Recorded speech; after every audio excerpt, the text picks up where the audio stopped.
is Matthew Bowden, and today we have Melvyn since the 1980s, stuff I'd say. That's right. Cool. Mel, before we begin, can you just say a little bit about yourself? Well, I was. Is it on? Talk to camera. Yeah, you can hear me. I can hear you. Talk to camera.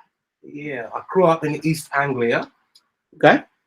Bedford, little town in Bedford, past Luton. Yeah. And saw on TV, like everybody will tell you, all the people that know about hip hop and whatever. Okay. Jeffrey Daniels. So you saw hip hop on TV first? Yeah, a guy called Jeffrey Daniels on Top of the Pops.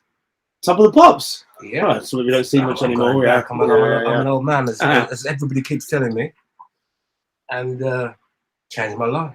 When I come to London, thing is, this is the absolute truth. When I come to London, I'll give you just get you here and send the phone. Now. Sorry for that.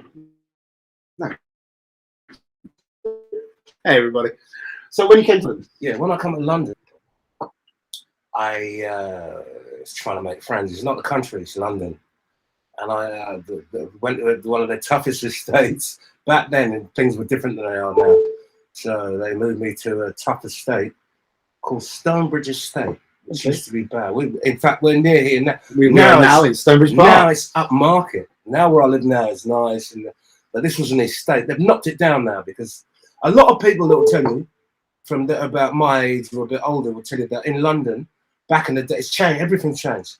It's like to get your start in London, there was estates like flats. They put the high-rise buildings. Yeah, like Only Fools and Horses. Yeah, that's right. I'm talking about a different time, but not as glamorous as that. These are like rough places. Yeah, where all the people, and back then there was a thing called UB40 and UB40. So they were named after the thing from the doll, right? That's right. Red wine. Yeah, UB40 is what they used to call your money you used to collect. Okay. Like they call it now benefits. Like your benefits, like your dole check. Yeah, I'm going back that far. Yeah. So I'm from that time. I'm not from. Well, I am here. Obviously, I'm alive, but I'm from a different time. You were a young man growing up in East Anglia. You saw hip hop on Top of the Pops. That's right, Jeffrey Daniels. But why did you come to London? Because my mum died. Okay. And I had no choice, and all my family were in London. Okay. So there's no one to look after me. But my big brother, stayed there. Okay. And he kept the house, which is made his life there. Yeah, and he's still there to this day. He's doing all right now. He's a security guard. So when you first came to London, you said you moved on to the estate. Was it welcoming to you? Did you feel like London was a home? I was a country bumpkin. I was a little kid thrown into London. Okay. And my dad, I stayed with my sister. So your mother died and you moved to live with your father? Yeah, because I had no choice. Because I was the youngest one. Yeah. And there was no one there to look after me. The only person that could look after me was my brother. Yeah. He was old enough to say, no, I'm not coming to London. Yeah. You know, but not, you know, if you know what I mean. He didn't move. He was old enough to just say, no. Yeah. I'm not going to London. I'll stay here and I'll keep the house. And so what did you do when you came to London? How old were you? I was a kid. I was still at school. You were 15, 13, 14? 15. Okay. I left school at 15. Wow, so you moved to London and left school almost immediately? Yeah. Yeah. And so what happened to you? What was your life after that? With my dad, just watching. All I had from my mum was this little black and white TV. It's really horrible. No clothes, no money, nothing. Lost all my friends, everything. Yeah. Nothing. Just all I had was a black and white TV that had its own aerial on it. And I used to sit there with no clothes, no nothing, and just watch. And what did you think your life was going to be at that point? Didn't know it. And then I just moved around, and then people try to offer me drugs like smoke. And do you want to smoke weed? And I thought that's what life was about. And I thought, nah, I'm not into it. Okay. So I just chilled, just watched TV. I used to just watch TV all the time. Were you a young man when you became a performer? Yeah, 15. I found it. So it's very recent after this point. I'll tell you the truth. My brother, which is who has now died, he died. He would have been 58 now. Lloyd, he's like, we look like twins. Yeah. Took me to Covent Garden.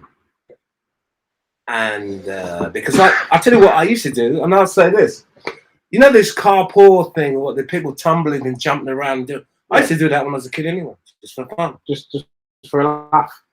Yeah. Did you have mates who did it with you? Were you alone a kid? I just did it for myself because I started from climbing trees.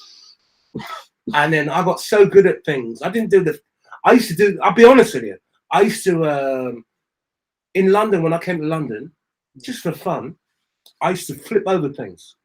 I could do somersaults over things. Where did you get the acrobatic skill from? Just from as a kid. Just like, playing about? Naturally, it just was just there. So your dad took you to Covent Garden? No, my brother. Your brother my took brother you to Covent and his mate took me there. Okay, and that's as a kind of like a tourist. He wasn't living in London, we were tourists. Yeah. But when we went there, I started doing my thing and I pulled the crowd. So he took you there as a tourist to watch the performers, and you immediately just walked in? We didn't know there was performers there. I mean, we knew nothing about it. And I'll tell you something, this is perfect that you're telling me this. Do you know who I saw? Who? Dr. Stewart. Who's Dr. I mean, I know who Dr. Stewart is the first street performer I ever saw do a show and pull a crowd. And he was really tall and he did robot. What's robot? Like robotics, like pretending to look like a machine. Okay. And I was like, everybody was just like, what the hell is this? And he was great. And we paid. I didn't have much money, but I gave him what I had. And did you feel inspired, and that's why you went and did flips? That's what I did. No, I to be honest with you, I went there to do flips and I pulled the crowd. And this is before or after you've seen Dr. Stu? That was before. Okay. But then I never saw the show concept. Okay. Of actually collecting were money. You welcome? Did people welcome you in the West Piazza to do this, or did you find a little nook somewhere? Or everything was welcome because it was all new. And there was nothing done. There's no video cameras, no sort of you can't do this, you can't do that. It was all fresh and new. Do you know what year that was? It's got to be early 80s. So like 81, 82, early 80s. So it's Covent Garden as it's become was really just very young. It's like 1980s is really when it really started. Now I'll tell you something. I went to Covent Garden where the first shows were a man in a sack was the show. That's how far back I go. Okay, so that's going way back. That's going back 70s. Do you remember who that was? I can't. They've got to be not alive now. Some English guy. Yeah. The show was two people, and the guy, it's like very cockney and talking.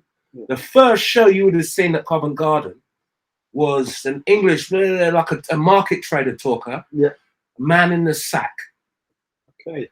That's the show, and the act was they put him in a bag and he tied a top and he's got to get out of it. I think John McKenna talked about this. That's right. That's how far I go back. Yeah. I ain't got the thing because I was too young. But I'm not seeing it, and so that's the early shows that were there. You've seen Dr. Stu, right? You've been inspired by Dr. Stu doing the robot into the thing. You know, this kind of thing, and you've done your flips, and you've been impressed. You know, you've impressed people by doing your flips. Right. So what happens next for you? What happened was that life goes on. I keep going back, this and that, or whatever. So you don't immediately jump into being a performer? No, I don't. I used to go and visit there.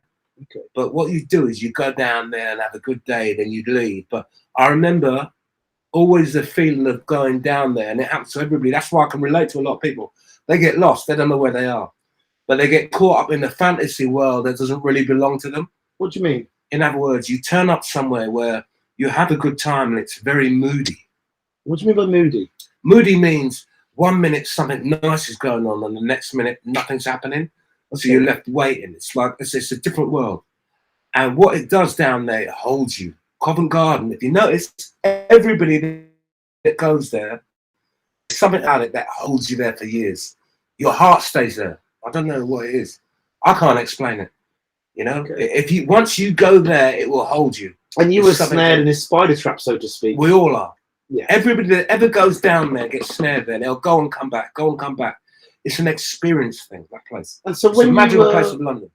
When you were going there and coming back, what were you doing with your life at this time?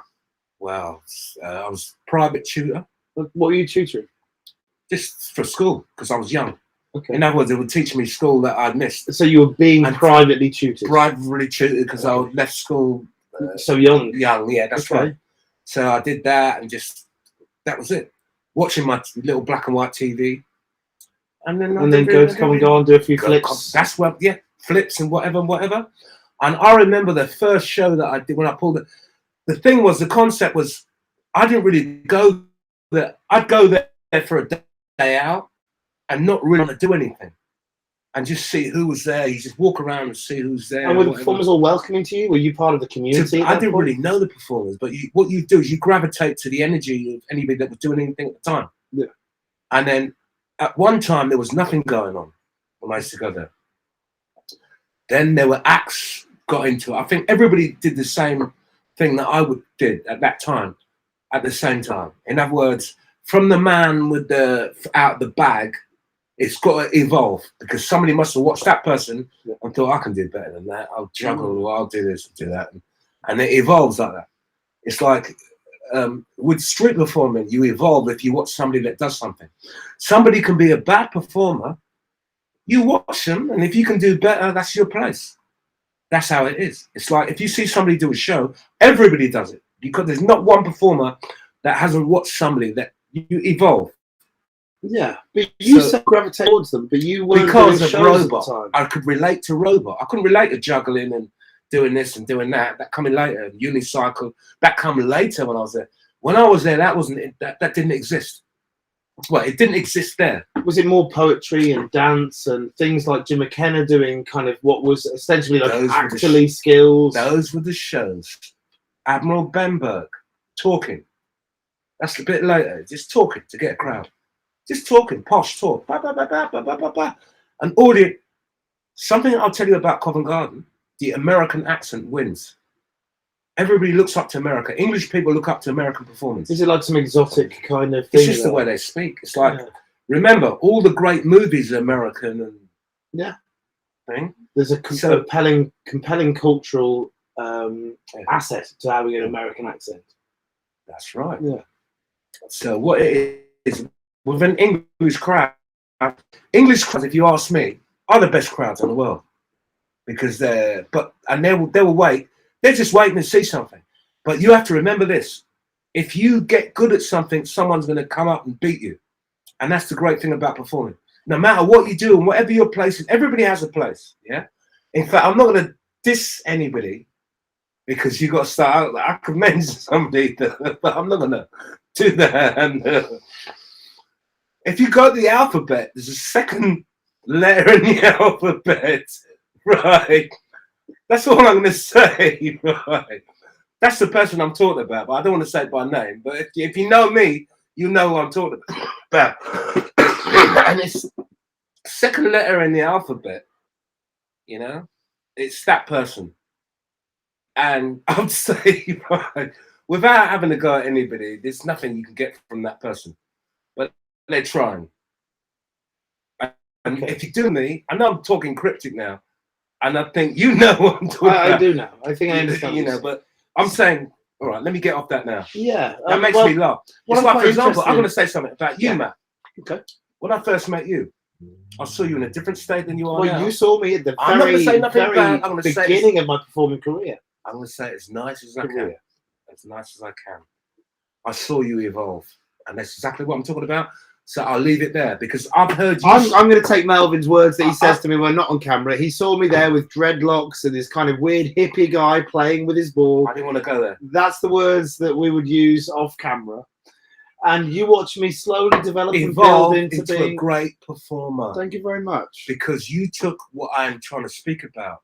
When you see somebody, right, what you do is you've got the talent there. You just have to see how it's being put across. So when you saw other people put it across, it's like a lot of people see me put things across. I ain't the greatest performer. When I was young, I used to be good and do this and do and flip and do. I ain't one of these people that do this and do that and do this and do that. But you have an immense natural charisma. But you do. There's no question of that. What it is, everybody has something to add to the art. That's the secret of it. And no one's exempt except the person that comes up, the B person. Well, that person is very successful in a different way. They're good at the verbal. Well, also they have an incredible career outside of the street. Yeah, you know, in the street it doesn't really work. But The only reason But we're being cryptic. yeah, you know? yeah, I have to be cryptic because I don't want to immediately attack somebody. I'm using them as an example. And so you can if get that anybody idea. performs, they'll know who I'm talking about. But the thing I'm most interested in, you're going to Covent Garden, right? You're going there, you're seeing the shows, you're gravitating towards people. Yeah. When do you start becoming a performer there? And why do you start becoming an actual performer as opposed to someone who's kind of just experiencing the shows and the culture? Right. I'll explain to you. The avenue and the way in there's a place called the Rock Garden. You know where the Rock Garden is? So the Rock Garden was where the Apple Store is now? That's right. Correct? Yeah. That was a free space. In other words, there was no rules then. There was no rules. Okay. So the Apple Garden was the way in. The Rock Garden, yes. The Rock Garden. Yes. That's right. See, I said Apple Garden, so they know where it was. Yeah. But see how it evolved. And it wasn't. That used to be a club downstairs. Okay. And so what would happen? Would people be waiting around to go in the club? Would people coming out? Now, what it was a free avenue and people were there. So if you did, and it's like a paid space. So if you went and did your show there, remember there's no rules now. No one's really pulling crowds. Crowds used to watch you like a guitarist and walk past. There wasn't a stop and watch because you didn't have a show. No one really had a show then. You just play around and nothing was evolved. Yeah, there was no blueprint or nothing to look at to say, oh, well, I'm doing statue now. This is how you do it. Yeah. And you can hold the crowd and they will watch you if you got something to do. Like the first shows that I saw were 5 to 10 minutes. Wow. Because they had no material. So they're what we call now like half circles. They're the blueprint of how it is today. Yeah. Now, and then it become like 15 minutes. Like how much material have you got if you think about it? Well, most shows have 15 minutes of material stretched out over 45 minutes. But that's essentially the structure now, isn't it? If you realise it, some of the best shows that you can get, you have to speak. Yeah. And that kills a lot of time. And do you know what I found? Is when I talk, my time goes so quick. When I start to do a show, time doesn't exist. It's like that 5 minutes is nothing. It's just like an hour. Now it's time to cough now, and I thought I just gone. It's just like you could just talk about anything. But was it like that at the Rock Garden when you first started? No, at the Rock Garden, there's no rules, no nothing. You just go there and try and get a crowd. That was the game. You just go out there and do whatever you want. How would you try and get a crowd? Doing what you do. Like I used to just run around and flip and whatever. And would you put music on? Yeah, put some music on. What do you play music on these days? Because you don't have. No, back then it was tape cassettes. Okay, so you had the boombox, like you used to see in the 90s right. stuff. Yeah, and the batteries cost a lot of money. And so you put your boombox on and you run around, you flip on the walls, you do some acrobatic moves. You play the music, and then you stand there and you do your little moves that you practice or whatever, and see if anybody would stop. Sometimes people just walk past, but when the more you and you didn't really care, you didn't know what you were doing, and then after a while it got really interesting. When you got better and you started doing a bit more, people were like into it, and they would stop and watch you. And what do you think made you better? Was it understanding structure? Practice, was it hours and hours of practice. But what does the practice give you? I mean, physical skill, yes. Yeah, you get better at the tricks. More moves. More moves, so you get better at the tricks, you get more tricks to do. That's right. But is there something in terms of the craft of the presentation and the organisation that you learn while you're doing that? It felt good, getting good at something. It's like you felt like a human being. It's like I had a sense of no belonging, of being useless and having nothing. And you got to do this, and you're not mathematical, and you got to pass these exams. But the exam in life is when people appreciate you for doing what you do, or even recognizing you for. That's something that a lot of people lost. And what I hate about performers, they got too much ego. They don't realize. And do you think the ego wasn't there back in the day? The ego was there, but you had to earn it. It's like you have to get good at something. It's a gift. And do you think it's easier to come now? You think people are easy now to get good at anything? It's a blueprint. Everything's out there. If you've got one iota of skill, you can learn anything now. But to be original is the greatest thing. Not to just take from everybody and But you've got to get people. I'm going to mention names. I'm not going to say names if you wish to mention names. I have to mention. You won't be the first person to. There is people that are genuinely good at things. I'm going to mention some names. Who's very talented. Peter, I've got to mention him. Melchuk. Peter, you had the interview, the last one. Yeah, Peter Kosis. Very, very talented. B-Boy Special. He's last interview we did. Check him out if you like. You got to check him out. Only one problem with it. You don't want to work. You don't want to do this. You don't want to do that. You'll get into something else. What he needs to do, and I've got to say it to him, I'm glad that because I've got to throw this in there. Focus on people that will help you because you have it. And you don't need nobody, but people really need you. You can do everything you want, but you stop yourself. And another thing that you should stop doing, stop battling people, man. You've won anyway. It's so good. You don't have to look down on people and say, you're not doing this right. Ignore them and just do what you're doing. And so that's what I've got to say to you. For you, well, that's I love you a bit. Very interesting. Is Mesh Up Pete? Great interview, by the way.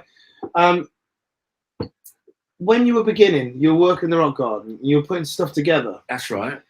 When do you think you got to the point where you went, "Oh, I have a show. This is working"? Well, I'll tell you what happened. First, I started. It wasn't just me by myself. It was me, my brother, and his mate. So we all started practicing. My brother didn't want to do it. He was like overweight and big, and you know what I mean. He just did his thing. My other mate was good, but he was an office person, very intelligent, and blah blah blah blah. He moved on to do. He was one of the yuppies. Rich, he got really rich, really good spoken, blah blah blah. They all dropped off and left me there by myself. Okay. And so what happened to you then? What happened to me? I ended up doing my own thing, just going down there, trying to draw attention, whatever. And Aussie saw me. Who's Aussie? Aussie's a guy that's at Covent Garden. He started a crew, a black guy. He used to perform there. And was he? Did he already have a cute crew when he saw you? Yeah, for some reason. I think his story was he was a builder there, and then he saw people doing shows like Keno and Charlie pulling big crowds, and he's doing like building work and thinking, what am I doing this building work? I'll go down and do something down there. But he weren't really that good at anything, but he was good at he was like a Suge Knight. Okay, so he's big, he's powerful. And get people together, and he had the music system. And he'd go down there to attract people to get through. All you need to do, and hip hop coming to Covent Garden. I ain't started that yet. When break dancers start going down, and that's made the place really popular. I bet it did, because in the 80s that was everybody used to go there to show off their stuff or look to battle people. Okay. Which other people could speak about, like Peter and Pervez and other people in interviews. And that built up Covent Garden as well. A lot of breakdance and blah, blah, blah, blah. And the funny thing was, a lot of jugglers that were coming up, I can name them. Steve Rawlings, talented. Interview on the channel, check him out. Is he on there? Yeah, we've had Steve Rawlings on here. Yeah. Look at that. You know what I'm talking about. Yeah. Captain Keno. Got to mention him. Not on yet. We'll be on soon. But Keno does everything. Juggle, magic, straight jacket. He's like a performer that will take every damn thing that's out there. He'll grab the whole lot. He'll take the... He's professional gymnast as well. He's had it all. Yeah, exactly. He's like you. You're secret as well. You got skill. You're very intelligent because you helped me pass my computer thing. I got a computer certificate because of Matt here. He doesn't realise it. The very time that he said that I tortured him, I was torturing knowledge out of him. And I'll say this. No matter what you say, Matt, he's extreme, but he's very intelligent, and you can learn. And I'll tell you what, do you know what I got from you? Which I've got to say thank you for you. No one will know about this till I tell you now. You're so intelligent. You got so many different avenues of this and that and skill and whatever. That's why you're winning now. Well, much appreciated all that, because that's much later on in the story. You know, much later on in the story. I've got to throw that in there. I've got to throw that in You'll get a chance later on. But let's talk about the 80s, right? So breakdance. You want to go back to that? Big time. Breakdancing's coming into Covent Garden. Now, this is something I've not heard from most of the acts I've talked to, because Peter Kosis, who's the big breakdance I've had on, was in Czech and in Hungary and Vienna and lots of other places at this time, you know? Peter? But you were, there you go. Pervez. Yeah, Pervez, that's his name. That's Pervez, I thought it was Kosis. His name's Pervez. Ah, okay. But His he name calls is himself Pervez. Peter, just because That's his that's name. what we But can. Pervez is his name, but Peter's more digestible. Okay, so it's like a simple way to And say. me and him used to battle and dance all the time. He come to Covent Garden, but he's a nice person. But in the 80s, you were in Covent Garden. He wasn't. I'm interested in Yeah. you in Covent Garden in the 80s. All right, me You and say Covent- hip hop just came in. Like, Yeah. explain all this. A guy, top of the pops. I think 1981, 92. It's the game changer for everybody. Everybody. It showed you what you can be. Because you thought to yourself, I'm that. That's me. Wow, that's impressive. Let me practice that. I can be somebody. I can do something. Don't know where it's going to lead. Whatever. And so when you first went to Covent Garden, Yeah. it wasn't there, right? It sounds like it was. Robot was there. Robot was there before. So that's like Dr. Stewart. Dr. Stew and Man Machine. You have to get Dr. Stewart's interview. I'm trying. Hopefully, we will one day. Man Machine was also there, but the breaking hadn't come, right? He's talking Man Machine's Robot. Yeah. But when did the breaking come in then? Was that later? Later. Robot was there before breakdancing. So when did breaking come in? What year was that? Do you know? 1982. And how did it? So you were already there. You were dancing. You were doing things there. I was before breakdancing. I was more acrobatics. That's what impressed me. Okay. And so when breakdancing came in, was that Aussie that brought it in there? No, Aussie crew? No.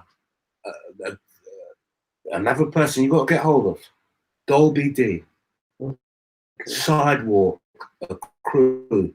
They were all, because they in America, they got it all firsthand.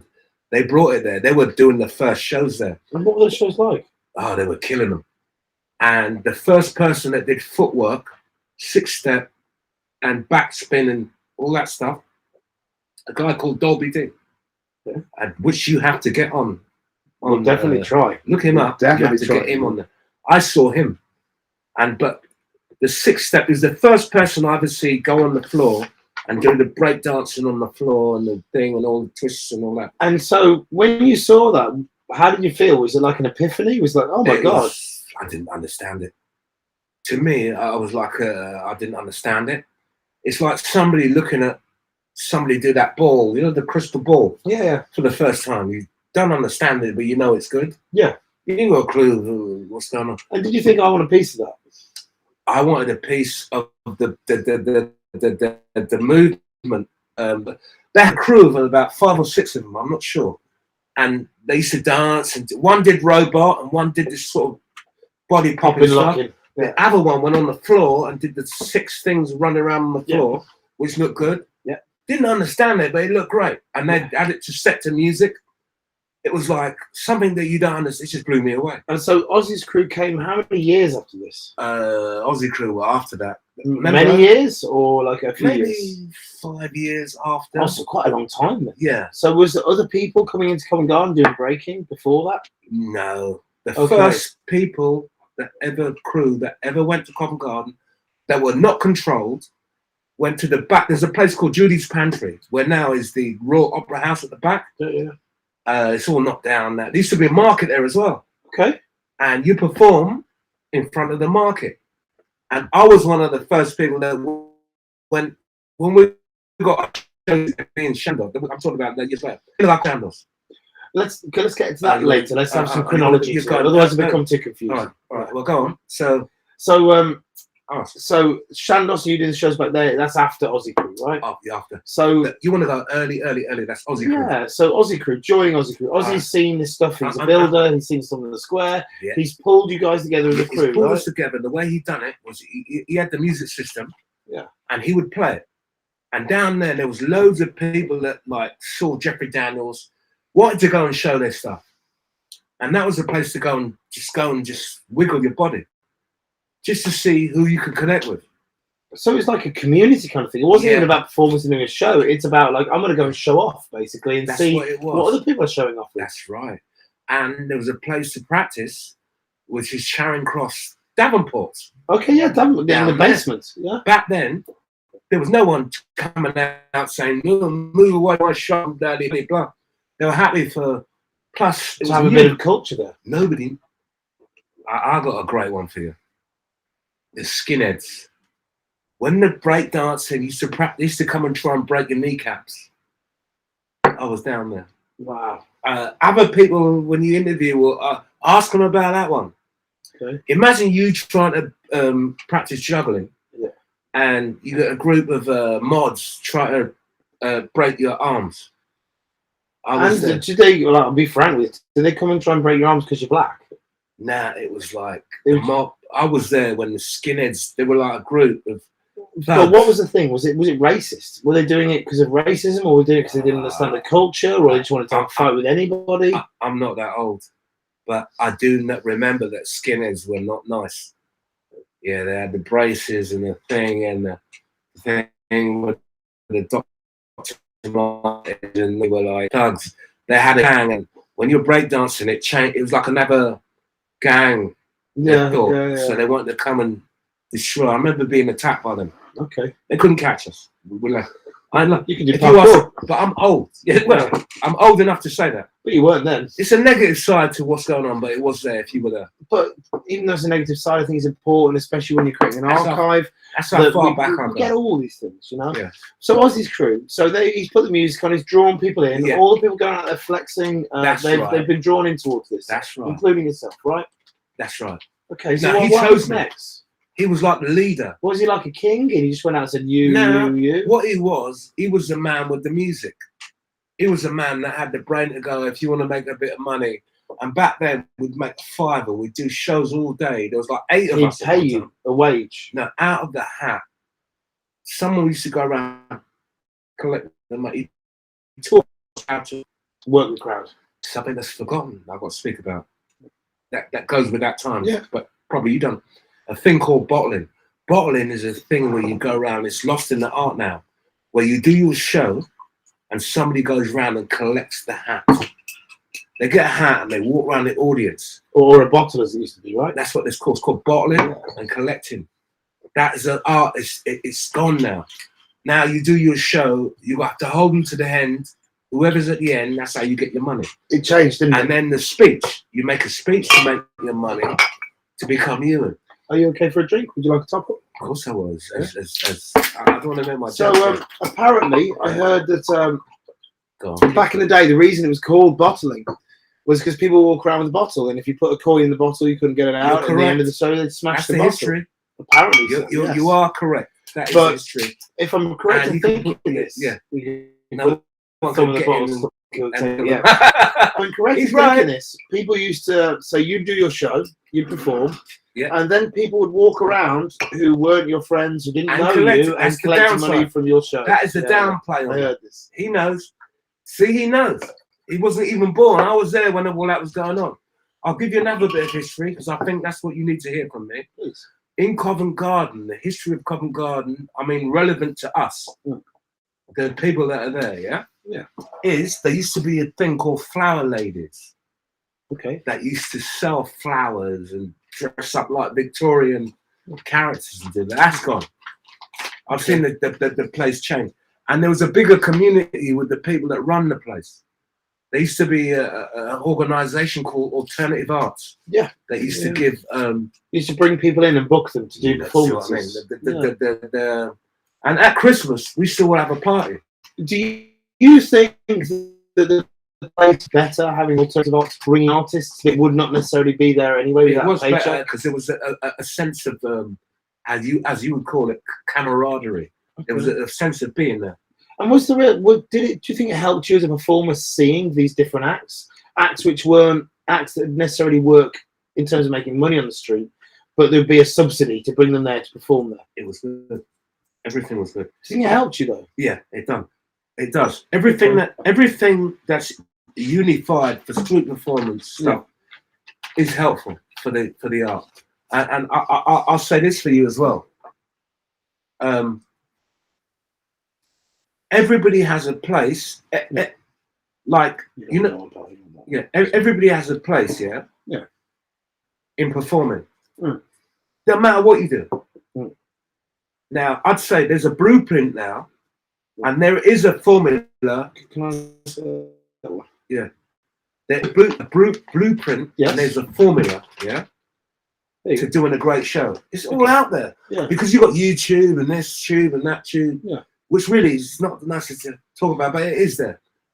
Everybody can get good now. You can just look at it and watch. If you've got one iota of skill, you can model yourself off somebody and just get a great act. So when you joined Aussie's crew, he paid you $5 a day. Is that true? Now, am I getting the right impression of that? No. It wasn't about that. It was like whatever we made, we'd all share it.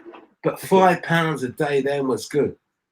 To get on the bus all day was 10 pence. So work out that money. Wow. So £5 a day, you're buying beers, you're laughing, dinner, and everything. Doing whatever. Well, beers. We were kids, really. You didn't drink beers. So you're 16 at this point. Yeah, but I didn't drink or thing until I was 18, 19. Okay.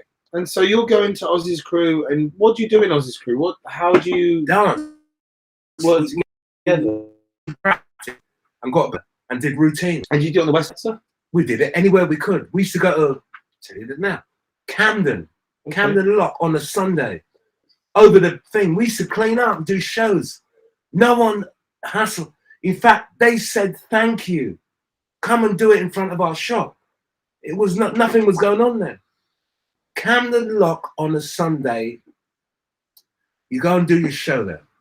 They loved you. Them days were gone. They are now. Now it's all seating everywhere. There's seating everywhere, and then officers complain that people are cheering. That's the experience I have. It's like, I'll hit you something relevant, right?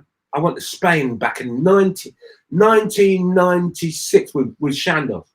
Okay, but this is later. Can we save this? Can we do some? So you want to go back early? Yeah, well, I want to keep a chronology if we can. Go for it. So you're with Aussie's crew.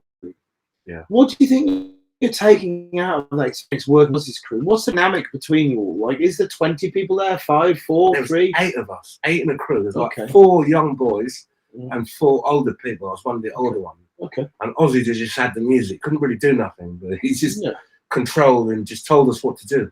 Okay, and so did he know how the show works, the structure and this kind of thing? Sort of. He's sort of trying to direct us and this and that.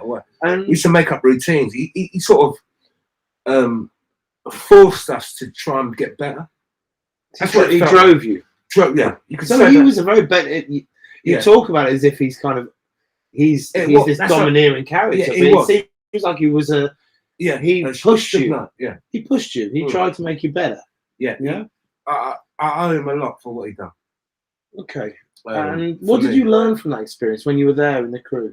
I got good until we got so good that Covent Garden banned music. Okay. With a routine that was killing them. And were you in the queue? Did you go and put your name in the drawer? But back then, there weren't many acts that could go out and get a crowd. So what year are we in now? Well, you got to look at. Is this 85, 86? Yeah, you got to look at that. You got to look at a few years before 1990. Everything just went down. 87. Something like yes. Okay, you've nailed it. And so, are you guys going into the draw and taking a slot of the draw? The rules changed. It was a queue then, right? So you go and put your name down. There were no rules then. It all changed when people like Admiral Benberg and people. I've got to say it, like yourself, coming with that talk. Tom Ballard, Admiral Benberg, people would talk. English people would talk, change the rules. It's like you. It's like you're dominant in Covent Garden at the moment. I'm definitely not, but I have some influence because you have influence because you the way you speak. It's videos that you put out. Let's talk about this, and then we go back to the past because the past is irrelevant. The videos that you put out where you win.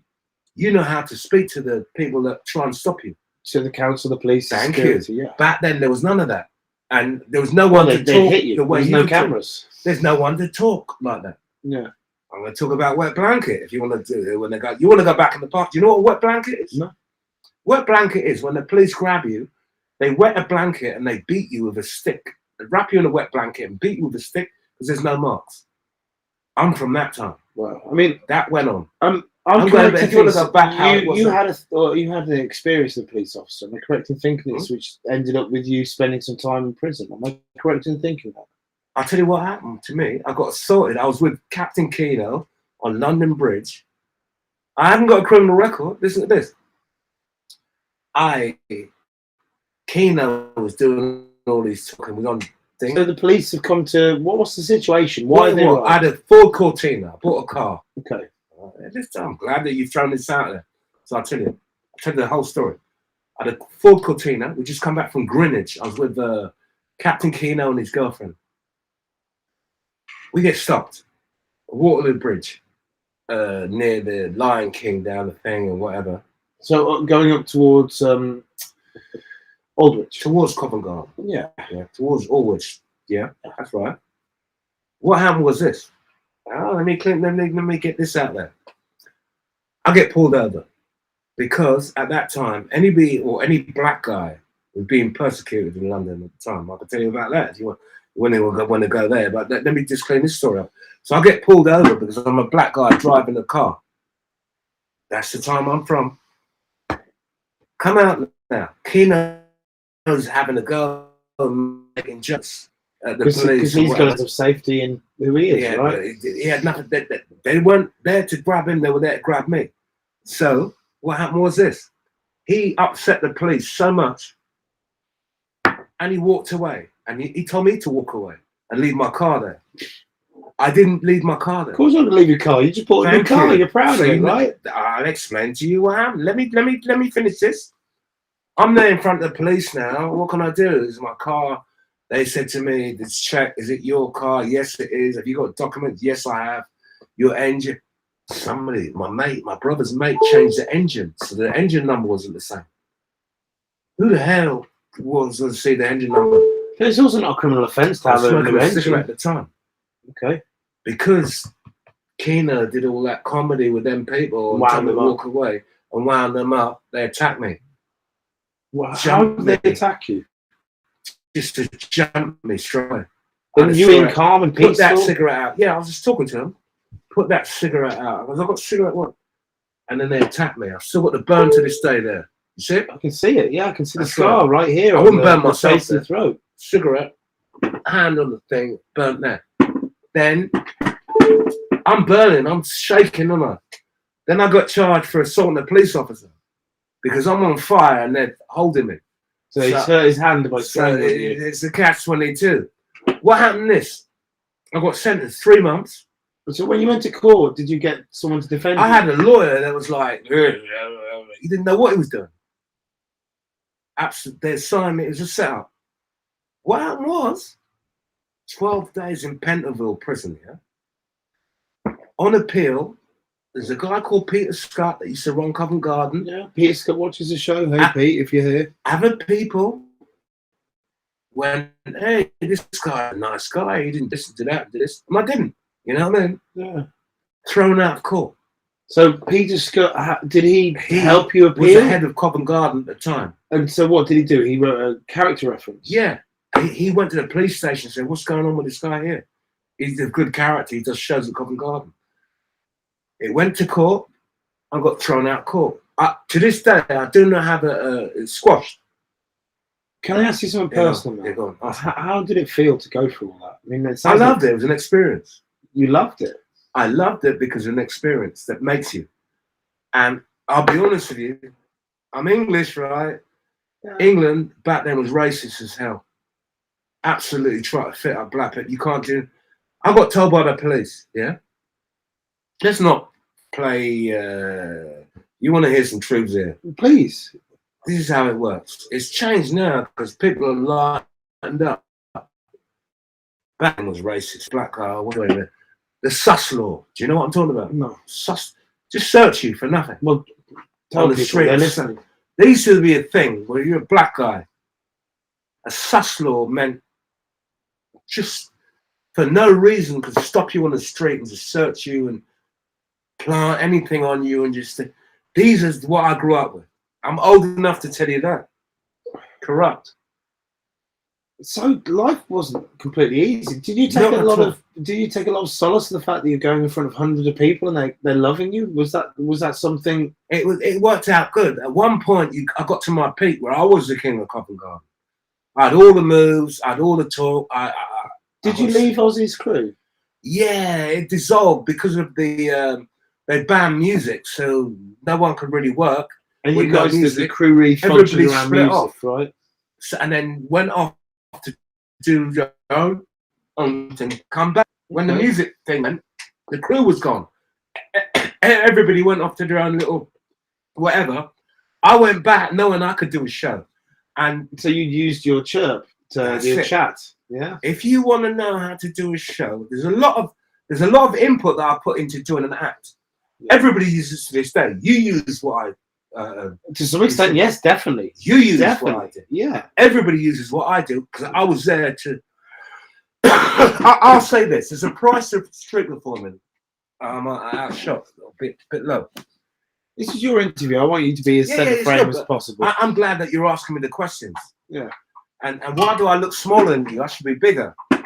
Now, if I go forward, I'm going to make him look dwarfed. Do it. So anyway, you were saying.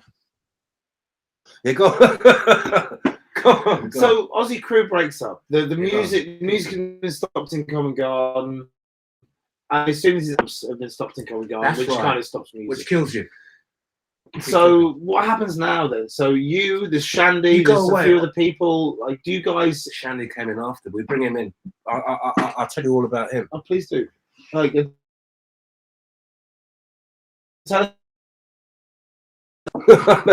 I knew I'd make you laugh on this. Of course you. Go on, keep talking. So, amps get banned. What happens to you after amps get banned? Go away until they sort that out. So, what do you do when you go away? Do you go and like? Have to live your life. You have to survive. But I'll be honest with you. I was young and all that, and at the time, you meet and other people that you go and hang out with, and they come into your house, and you go there and you go and practice. It's like there's a story that I must throw here. Yeah. There's a guy called Scott. He changed my life forever. I was at Charing Cross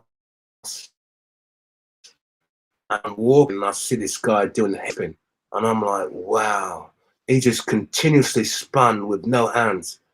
So, and when I went to approach him to speak to him, and he was by himself, he was nice. He didn't want, oh, go away, what are you doing? That's what it was then. A lot of people that were really good at could show you stuff didn't want to talk to you. Was it like the old idea where in circus there's trade secrets and they're like, don't teach anyone else because this is our thing. Like the magician's circle. It's like that. It's like that. It's like I'll be honest with you. Yeah. The blueprint is out there for any performer to get fantastic. All you have to do is rob somebody else's stuff. Get your thing and pretend it's yours. The most difficult thing that you can do is create from nothing. It's like people say, oh, Mel, he comes out with all this talk and blah, blah, blah, blah, blah, blah. Well, Mel is a one-man meme. I will say kids on the pictures, all of the kids, they all say your sayings, all the young 18-year-olds. I got something just for this video that I want to throw out there. Just for the sake of this video, my name's not Mel, my name is Mel Jolson. Mel Jolson. If you don't get that, look it up, and I bet you'll laugh once you look up the video. Mel Jolson. So I've got loads of them. I make them up for myself. Amsterdam band. I'm gonna keep you on track. Amsterdam band. You're going around seeing friends, practicing. That's right. You don't come back until amps are back. Is that? That's correct? Right. Yeah. Okay. So when do the amps come back in? Is that like the 90s or a couple of months? So it's very short. Yeah, it is short, but you just don't care about that place until you go back. It was like, and we're going to leave it at this. I'm one of the people you got to know that found them lot of spots that you're making money that I can't work anymore on because you're such good people. I'm going to name them for you. Trafalgar Square used to be. I actually crashed my car there before it went to Circular Road. Yeah, I'm telling people to do a show there. Was that downstairs? No, the police are going to grab me and give me the wet blanket and bloody blah, blah, blah, blah, blah, blah. Can't get shown there now. They have it. Piccadilly Circus, outside Eros statue. I'm there. Right. This is the one that I'm going to lead to this fella here. I'm working at Covent Garden. I got South Bank. There's no wheel. I'm doing a show there. There's people there. Because I'm thinking, yeah, at least I'm not getting all that politics. Who do I see? And then he said about me, when he was there, treated him bad and something like Inauguration of fire. Yeah. But we'll come to that. I'll come to it's that. Long after. We'll get that. So, Covent Garden bans amps. You come back after they lift the ban on amps. What do you do then? Just do my show. No, But you work with Aussie then. You didn't have your one-man show. So when does the one-man show become a thing? It all dissolved. That dissolved. Yeah. So who else was there? Like Shandles was there, and he worked at the Strand Palace Hotel as a chef. The big hat and the thing. What do they call it? Sushi. The carving the steak and that. Yeah, he's a chef. He works in the kitchen. When he realised he could make money doing shows, he dropped that job like a hot potato. Okay. And so you guys did a double act? Yeah, me and him. First it was me, him, and another guy from the crew called Bebop. And you have to go way back to find Bebop.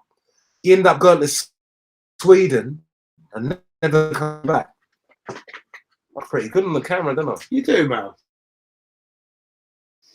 So I think. Yeah, go on. What was your show like? Was it chat? Was it like the old school kind of show where you play music and it's just you take turns to dance and move? This is how the old shows used to do. You'd play a record and do one record each. So one person would do what before routines.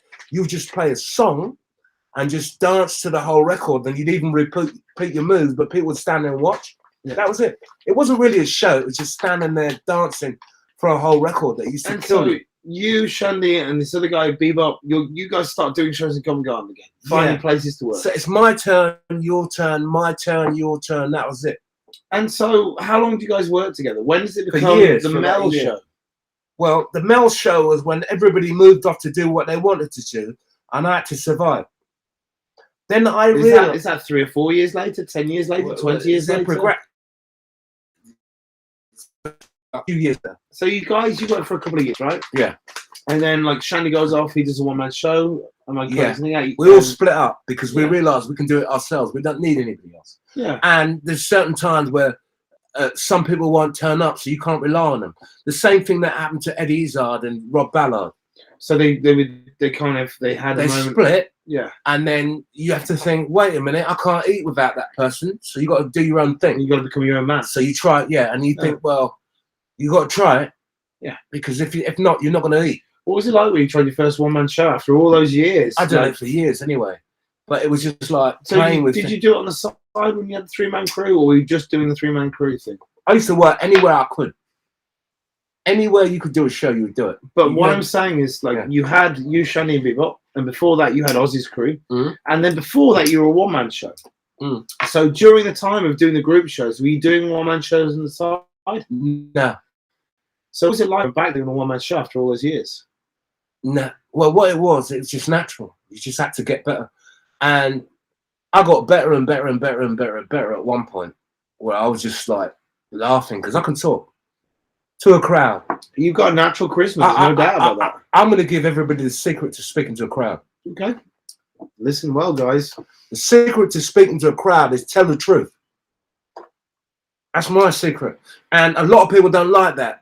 A lot of people that do speak to a crowd suck up to the crowd and lie. And they make loads of money lying. I don't. I'd rather be honest and feel like a human being than lie to an audience. I can name names, but I'm not going to. So when you say be true, like if I'm going to reinterpret that into the way I'd language it, I'd say be sincere. You're speaking your heart. You can say it the way you say it. You like that?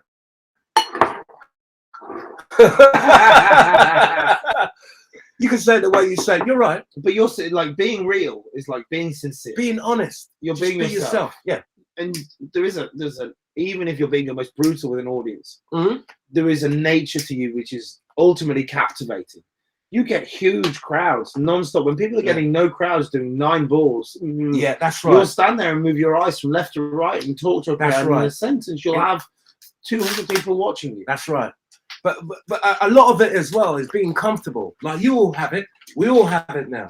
You all get it. You see, there's a gift that everybody's got. And if you watch somebody, you all have it. It's the confidence. It's the thing. But to get that, you have to copy somebody. But make it your own, because But- no one can be you. But it's that jump, right? So Yeah. people copy other people, but then people can get trapped in this snare trap of There you go. being a DJ of other people's words, and then there's nothing about them that can still work. That's the mistake. Yeah. You have to put your own self into it. Make up your own feeling. You have Be to have your your own own self. Alex Andrews said this. He said that No. you know you have to perform with your own voice. That's And right. That's the thing, right? That is right. And everybody's got it. Everybody's got their own thing. It may not be great. You got the alphabet, people. It comes after. No, you don't want to make you look. It's all right. But I don't want to. So early 90s, late Yeah. 80s, you're doing this, right? Yeah. And you're creating your own work. So when you're in the early 90s, you found your voice. Am I correct in thinking that? That's right. How's life for you then? Very good. What's your show? What are you doing? Now you found your voice. At the moment- What is your thing that you're presenting to people? What do you feel about it? I like presenting humor. Just trying to make them happy, but talking instead of giving yourself. And I'll get them. And I can do 2-3 hours just talking live, being there, just responding and just playing with anything that goes on. That's how I feel. Like, I'll be honest with you, 40 minutes is not enough for me. And another secret I'm going to tell you all: wear an outfit if you want to do that. You cannot go out looking like your audience. I found I wear some stupid thing, and no one's questioned me on it yet. I got this little penny skateboard. It's gonna just to give you my idea.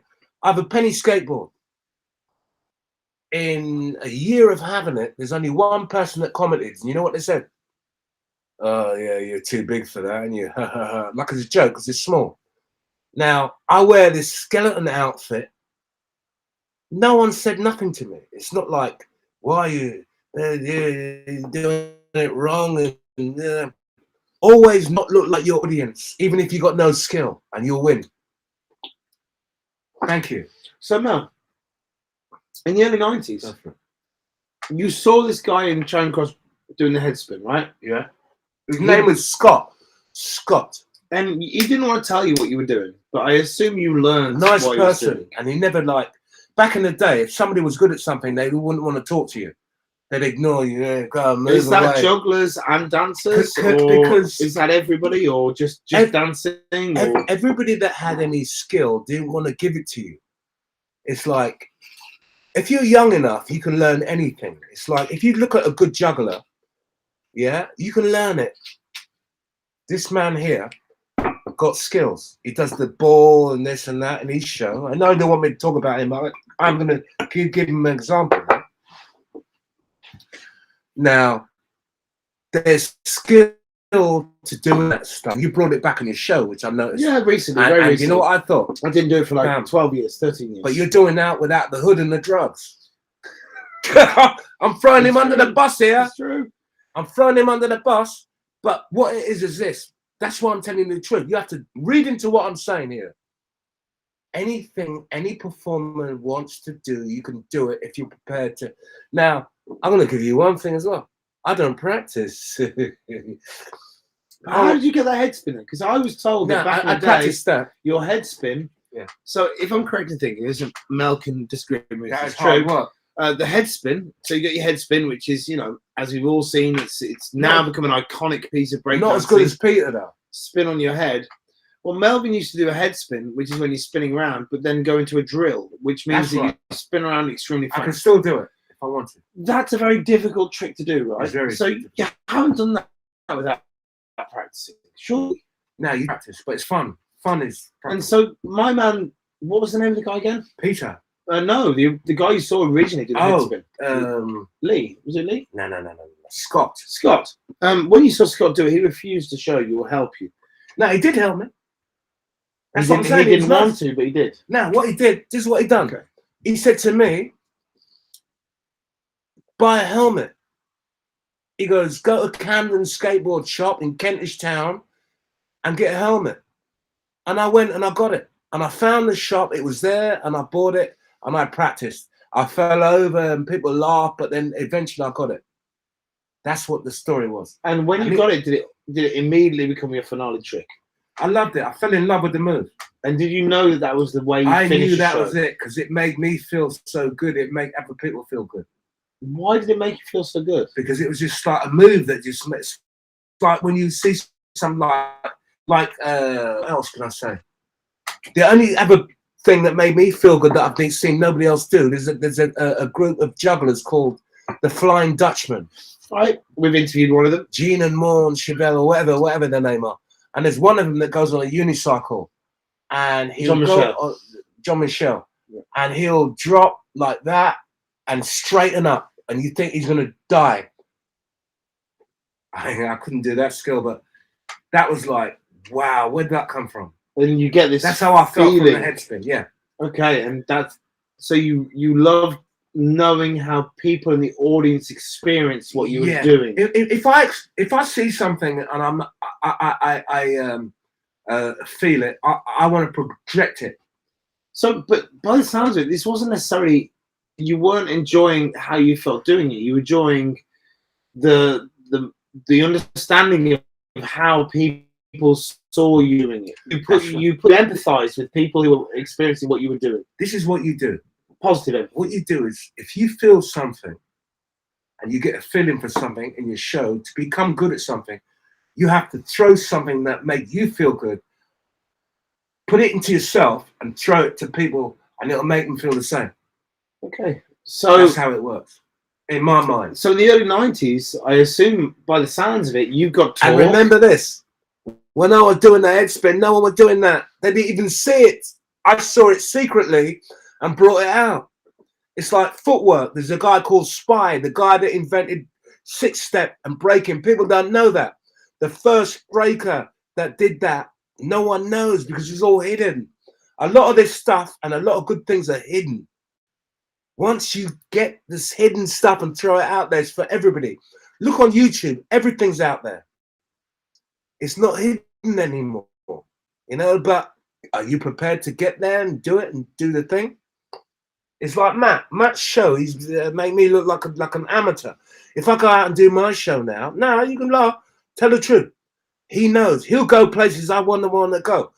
As a performer, you have to go certain places where no one's prepared to go, and you become good. You start counting that money.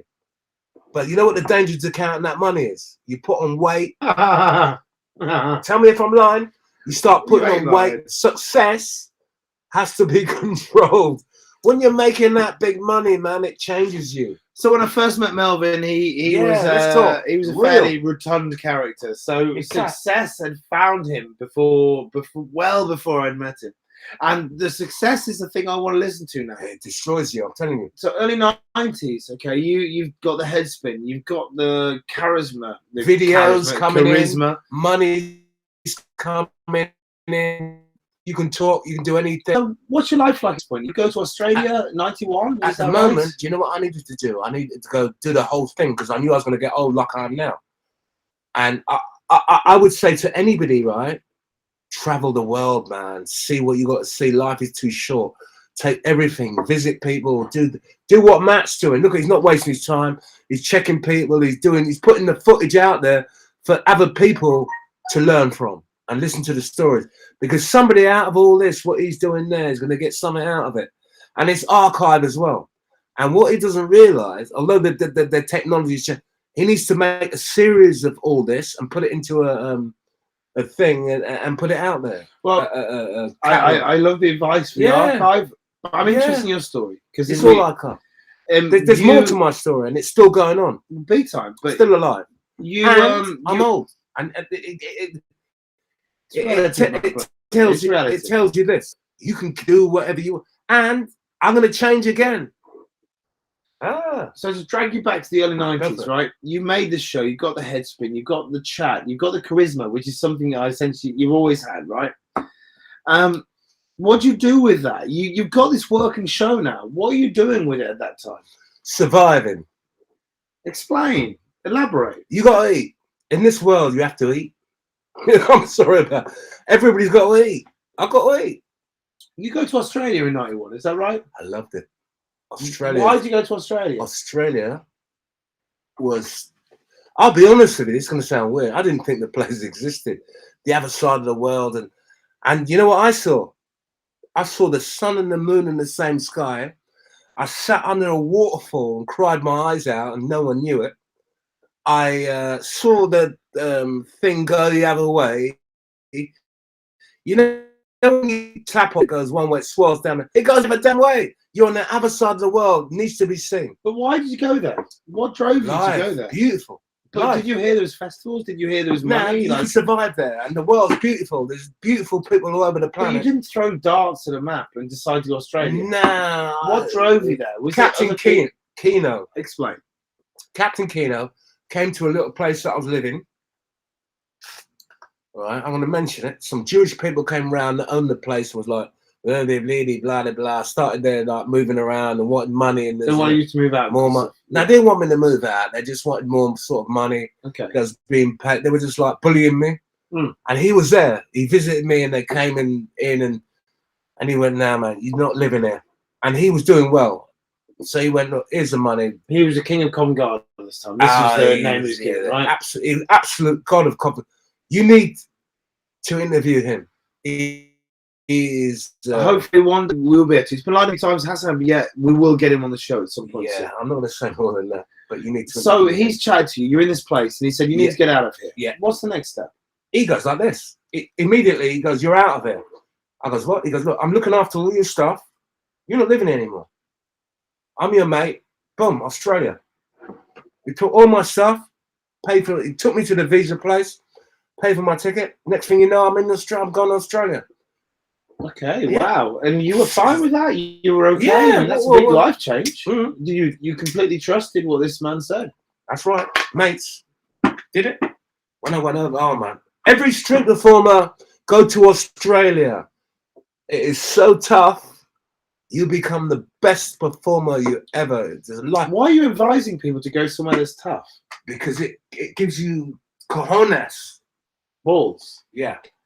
You saying that going somewhere that's tough makes you a better performer. It does. It's a beautiful place, but to survive there, you have to be on point. And so when you first went there, did you fail? You're not going to fail, are you? You're going to get kicked in the butt, but you're not going to fail. It's like, and if you're at your peak, if you think I'm a good performer, let's go. In the early 90s, did you feel like you were at your peak? I nailed it eventually. Okay. But when you say you nailed it eventually, give me the obstacles. Don't give me the obstacles where other people were failing and I was nailing it. So you walked in there and did well? Of course. But I knew how tough it was. You had to play the game. It's like Covent Garden. There's a formula to Covent Garden. There's a formula to every pitch. You play the game. Do you think there's a different formula to every pitch? Yes, there is. Okay, so like, for example, the formula to Covent Garden would be very different from the formula to Australia. That's right. How so? Because it's a different dynamic. But explain the difference. In Australia, I can. In Australia, to make money, they want danger. Now, Sparky Mark, I got to bring him also on the show, Mark. Ask my advice. Yeah? My advice, he said, "Why is my show not dynamic?" I said to him, "The end of your show, your finale is sparkles. That's why they call him Sparky Mark. You're lighting them Christmas things, that sparklers. Yeah. Come on. Chainsaw, man. Turn the table over." He did it. People want madness. His money went. You see, that's interesting, because I always thought Sparky Mark was called Sparky Mark because of the sparkles. He is the chainsaw in the ground. And he comes begging at me. He goes, "I'm doing all this. I'm not making no money."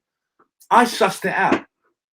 To make money, if you want to become a performer and you want you need height, or you need something dangerous. But you have neither of them in your show. Yeah, but I've got the thing. I talk different. I've got a different magic that hits people. Okay, but you were aware of the shows around you, and you saw this. I'll tell you what I can do. I can present Peter, who's got all that skill. I make him 30 to 50 times better. This has become a sales pitch for Peter Kosis to work with Mel. Yeah, when me and him do shows, man, he's on point. So Mel, you're in Australia. Yeah, okay.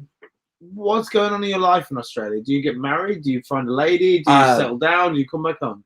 There's many ladies, but we can't talk about that on camera. Okay. If I speak about that on camera, I'd have to kill all the people that are watching this. But it is paradise. It's a place of love. Why did you leave then? I left because I didn't belong there.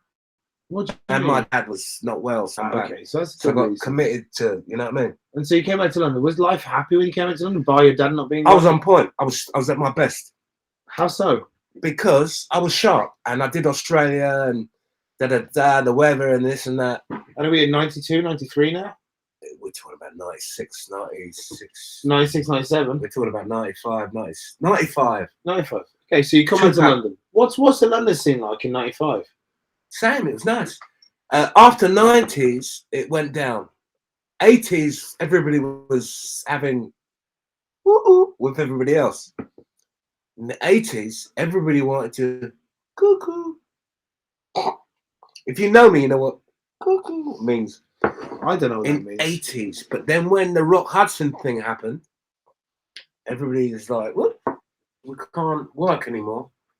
I went through that as well. 1980s. Wow, it was a revolution of.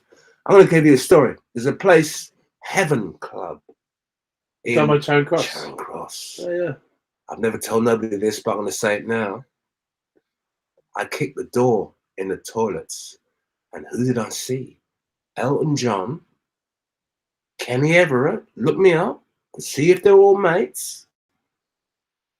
Elton John, Kenny Everett, and Freddie Mercury. And what were they doing in the toilets? One wonders. Yeah. And you know, Elton John turned around and he said to me, "Do I want to do this?" I went, "No." And you know why I said no? Because I was high on speed and amphetamines. I was like, yeah. Yeah.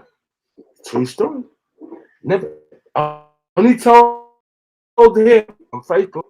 I believe that story. Absolutely. And if you don't believe me, look it up on YouTube. Who were mates at that time? Look at the dates. Look at the thing. You'll see it. I've never told it, but I've told it now. As interesting as that is, 1996, you come back to London.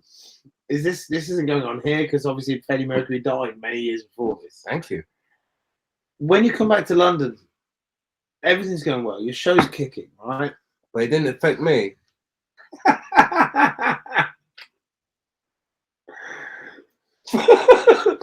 I'm making you laugh. It's good. You are making me laugh. Laughter is a good True thing. story. But I feel as an interviewer, I have to kind of wrestle us onto a continuity. You go for it. Look, you put a serious face on now. No, because I've got another joke coming. Go on. So when you come back into London, Yeah, go on. did you go back to Covent Garden? Yes. Yeah. Immediately, I was homeless. I didn't know where to stay. And I met a man of mine. Did you not make money in Australia? Not safe. I came back without a penny because they banned street performing. I ended up doing shows at King's Cross. Do you know what King's Cross is in Australia? No. It's like imagine King's Cross in England amplified 30 to 50 times. Worse. So I do shows in King's Cross, and I make money sometimes. It's But not good. this King's Cross is a different King's Cross. Look it up on YouTube. What it's all about. Okay. It is the nastiest. So you came back to London in '95 penniless, right? Loved it, but the nastiest, filthiest. And so when you come back with no cash, you go and you work in London. You're banging shows. My first show, I made 40 quid. And you were happy. Yeah, and a mate of mine said to me, "Oh, I live round the corner. Come to my house, man." Okay. I stayed there, and then my sister went, "Oh, come back." I stayed with my sister. Then a flat. Okay. I started again. Do you get a flat off the council, or do you earn the money to pay for it? I'm doing shows because I stayed there. I did shows and then built up my money. I had to deposit money and then got a room in East London. Okay, cool. Yeah, so I started that way. And so I started working in the early 2000s in the South Bank, and you were there, and you were a solid. This is what I want to talk about. Solid member there at that time. Can I say something? So what happened between the time of what we just talked about and when I saw you there? So between 96 and 2001, 2002. Can I explain something to you? Please do. I got away from Covent Garden. I was there before. Look at the whatever before the wheel. I did a show at This is a South Bank on the Thames. What I realized was to get a nice crowd and to make that sort of money, you needed a music system that was loud enough. I didn't have it, and there's no complaints. All there is the Thames, and he'd probably tell you the history of the Thames. You know what that was all about? That used to be the toilet of London, the slaughterhouse, the toilet, the lot. history. Yeah. When I did my show there, I was the only one, and I was making money. It didn't work. First show I ever did, I got a crowd, not loud enough, but there's nothing around to no one around to complain and this and that.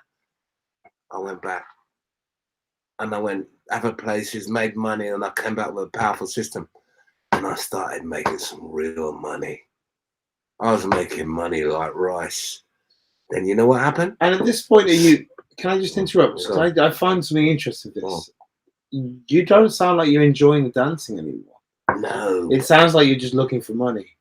Is that fair? I was enjoying the dancing and the other things that came with it. So you're enjoying the lifestyle that your show affords you. Are you trying to make new things at this time? Yeah, I was getting better and strong and more powerful. I was getting muscled up. Okay. I was getting better, and I had the freedom of no one driving me mad. You were on your own. You could work yourself. Work myself to death. And it got to a point I was doing so well, I couldn't wait to wake up to go there. In fact, I would have slept there.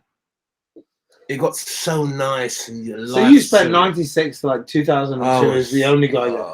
It's just me. And then slowly, now people would say I was horrible, because I knew you were horrible. You were horrible, Melvyn. Now, can I say this? I'm going to get you here, man. I'm going to throw something in the mix. When I was in Australia, I'm glad that you come in with that.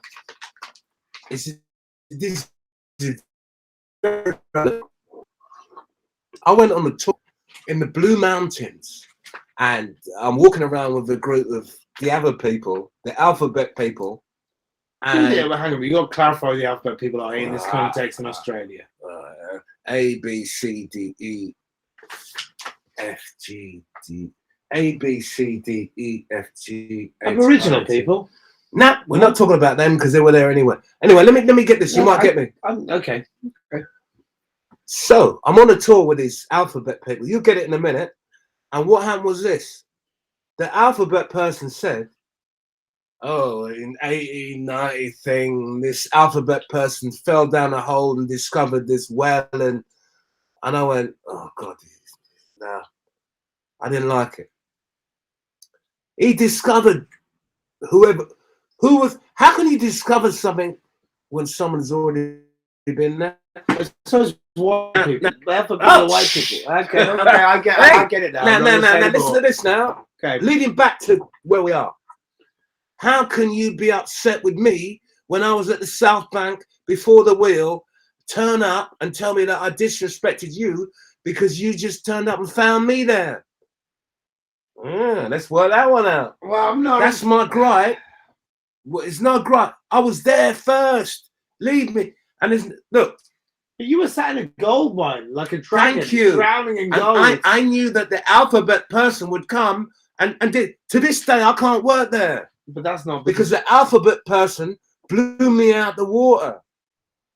Yeah, let's talk about that one. So let's go through this, okay? So let's go for the evolution of South Bank. This will be interesting. Yeah, you've seen it far before I did, okay? Yeah. So let's go through the alphabet. When I was ushered to the 100 meters that is the South Bank, go through licensed pitch now, which was the performance space for. When I first went there, the first day I spent there was Derek. You remember Derek, the reggae guitarist, Derek. I was big. That. Yeah. I remember Derek singing the first day I went. Do you know what I'm going to say? Let me throw this in. Okay. That hotbed of reality. Oh, big time. The first day I'd ever, this was... I'm using big words now. The hotbed of reality, Derek. 3 days I performed on the South Bank, and I walked past the third day, and I didn't see you at this point, I saw Derek, and he was playing the guitar, and he was going, "Come on, South Bank, don't give up on me." And it was like, oh my God, is this what I'm letting myself in for? Like, look at the abject misery of this poor guy. Bed of reality, Derek. Big time. I love Derek. He's a lovely guy, grumpy guy, but lovely guy. But seeing that misery of someone being rejected by the public there, it was harsh. And I used to doing shows there, and I did half circles, and it was busy. And I eventually, when my show started working reasonably well, I'd come there during the weekdays, and this is when our conflict began. Right? Conflict. Can I say this? He's saying there's a conflict. I'll say this. Imagine I break into his house, go in there, and say he didn't do. But was it your house? Oh my God! How can you turn up to where somebody is and then put your own thing? You didn't have to be there, and I was there. You were there before me. There's no question. Thank you. Right? So how can you say there's a conflict? But if and the place is so big, yeah. But I didn't work next to you. I worked in the spaces where people were. Eventually, it packed itself in tight, didn't it? Yeah, it did eventually. But come on, look, if one doe arrives in the river and starts drinking from the river, I'm glad another doe arrives and drinks in the river. I'll say this: one doe can't tell the other doe that it's their river. Now, let me say this. Yeah. All these people that smooch up to you when you're somewhere first, and then say that they've come in from nowhere and you're already there, and then they just make it their own, and then before that they dominate you and overwhelm you, you become a nothing. Come on, I knew it was coming. But surely, yeah, you talk about the natural thing with sharing things and how performers evolve. Is that not your natural evolution? No, like you create, and then you get overcome. Listen. Is that what you're talking about? Ask the indigenous Americans and the indigenous Australians. Where's the sharing coming from? My brother, we're both English, right? We're both English, and we're both on an English riverside. Let me say this. You cannot discover what I've discovered already. Come in and say that I robbed you from it. And let's talk about that. And that's the thing that the alphabet people do. They will go in, right? And I'm glad because he told me it clean up what I say. I'm glad you're getting this. They do this, but they're good at it. They're the masters of it. I'm going to hit you with something here that you're not going to like, but I'll have to throw it in there. I'll take it, brother. Because you got me now. Where do you originate from? Originally. No. Your alphabet is on this planet. Where do you originate from? If I had to be given, I'll give you a clue. Okay. My source is Africa. Although I'm a mixed race. But my source is Africa as well. Well, where do you originate from? Homo sapien originates from Africa. So where? Africa. Where? Specifically? But I can't say specifically where because there's the African heritage that I have goes through Europe and it goes through Neanderthal, Caucasian line. Neanderthal? Yeah, big time. In the English language. I have 12. Define the definition of that. 4 to 12% Neanderthal within my Homo sapien genus. That's the thing. You have that as well. You also listen, for all you people on Facebook, Matt is the cleverest alphabet person I've ever met, and he helped me pass my thing. He's slick. Look, I try to corner him, and he's bloody got me. He's got me in a bloody chokehold. I'll give you that, bro. Thank you. Yeah, so we'll leave it there. Feel like, you know, I mean, now you won. Too much else, but now I thought I was going to grab you. It's an interesting point for this, okay? Now I thought and I was going to choke you on that, but I didn't. It's all right, leave it. Didn't. I thought I was going to choke you on that, but you won. But let's say this, okay? There's an interesting point from the interaction we had at South Bank, and there's an interesting point that's been brought up quite a lot in the performance community at the moment, where people have literally used the word "there's not enough bullying in street performance," and they've used it comedically, but they've used it to iterate a point. So with Mel, like when we were performing and when I was learning my craft. With Mel, like Mel would dominate me, right? Because that's your place. You believed it was your place, and you wanted to make the catch there. Is that fair? It's not that I believed it was my place. I was somewhere where I found to get away from the alphabet and people were coming to take and it. They just come and took it. I knew it was coming, and it came. But when I'd proved enough to hold my place, it didn't affect me. I mean, let's be honest. Let's be honest, brother. You walked into my show, you'd laugh at me, and then you go and put your amp on and you peel my people off, right? Fair? Oh my gosh. Fair? You did that. Listen at this wound in here. Fair. It's a wound, my brother. But we've been accolading you for an hour now. That's fair. No. Let's get this right. When you fell down the well, I was already there, mate. I believe you. When you fell down that well and discovered it, I was there. But my point is, the reason I fell down that well was to get away from the alphabet people that were going to do this. But this is my point. Is when I figured out whatever point one. But my point is, when you fell down the well, who was there? You were, man. Thank you. Powerful and strong and capable. Yeah, exactly. And when I figured out, like you did, how to get out the well. Yeah, but listen, you know, in the end, you consume me. You're the one making all that damn money and being well. Consume you. No. I'm a right thing as a point to of respect. this day. Is a point of respect. No, respect is this. The truth is respect. The respect is this. Okay. At the moment, he's the dominant. He's doing well, better in life, getting himself together, nice boat, this and that, blah, blah, blah, blah. Nice person, but you fell down the well, mate. So there's no compensation. There's a point I want to come to. But you deserve to fall down the well. Do you know why? Why? You're intelligent enough to. But brother, there's a and you know what? specific He's point so intelligent, right? I cornered him, and he fucking. I got to give you again. Thank you. He nailed me. But as people make this, okay? You hazed me, and when you realised he fell down the well, and he's talking about it. He discovered me when he fell down that hole in the thing in the cave. I was already there. But look, listen to this. But this is the thing with it, right? When I realised, when I was capable of doing a show which could compete and hold against your show, you gave me big respect, and you gave me big respect. And the point of why some young people, let me finish the point, people. I'm really sorry. The point of why young people turn around and say, there's a couple of young international performers talk about the fact that they believe there should be more hazing on a pitch, is that you forced me to get good. You forced me to be a good performer. So do you know what if I wasn't good, you would have walked over me. Yeah, but can I say this? You owe me. Yeah, big time. Big time I owe you. Big time, without question. You made me get good. I want to take my hat off and collect money now.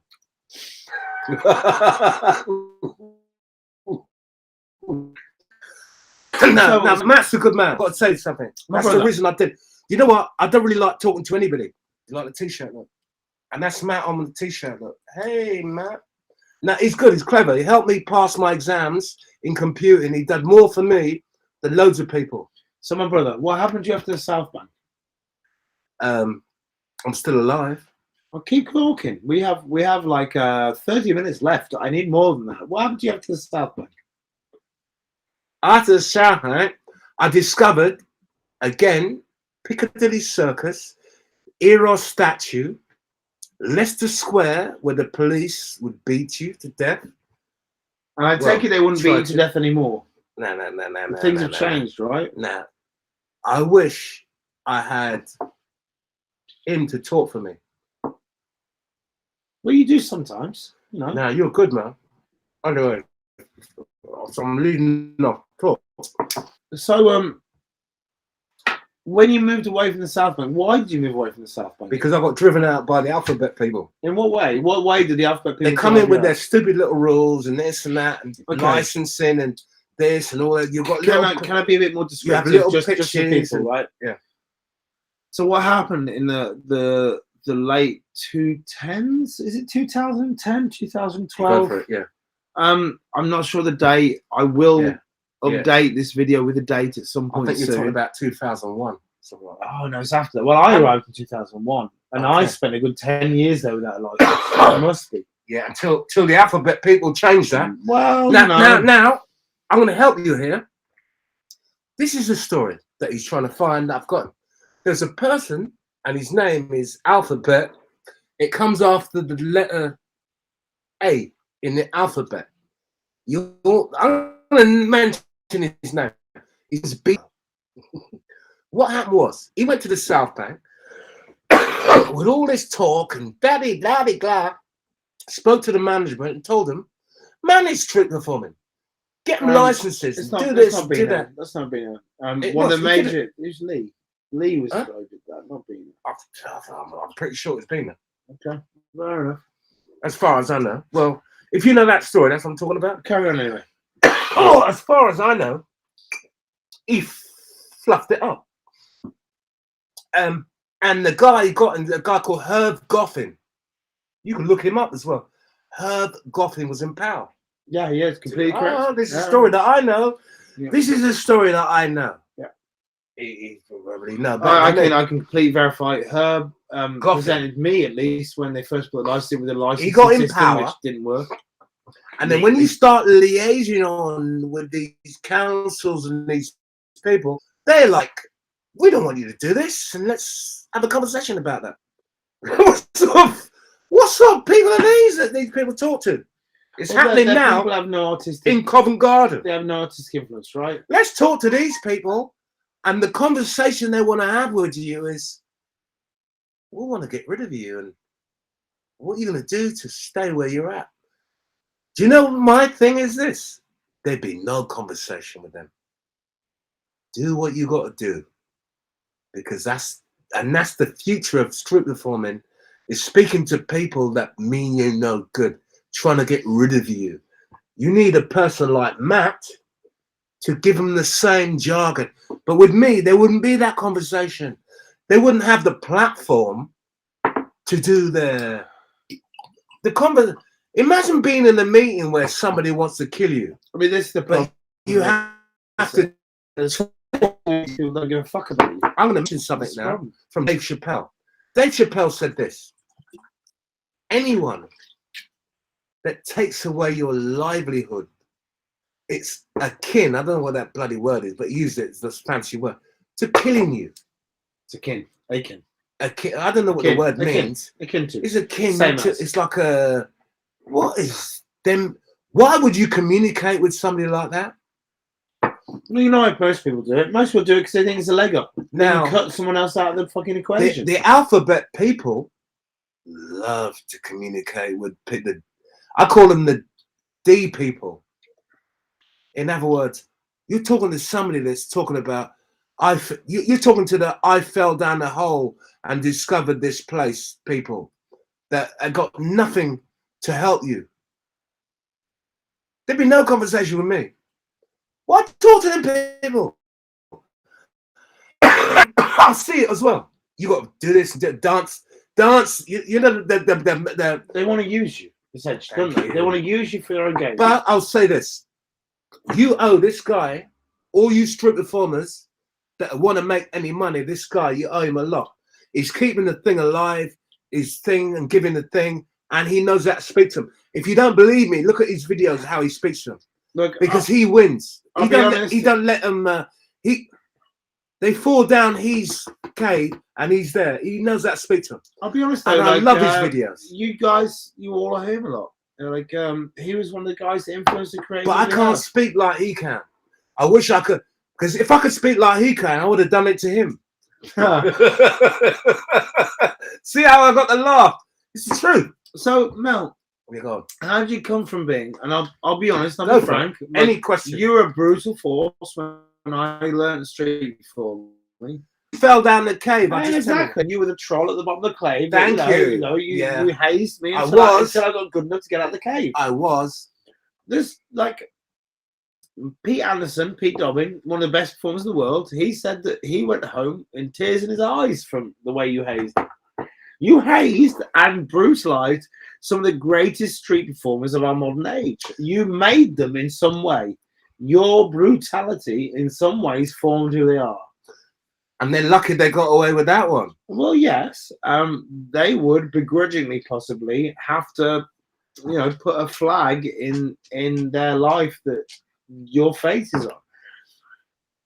I have an answer to that.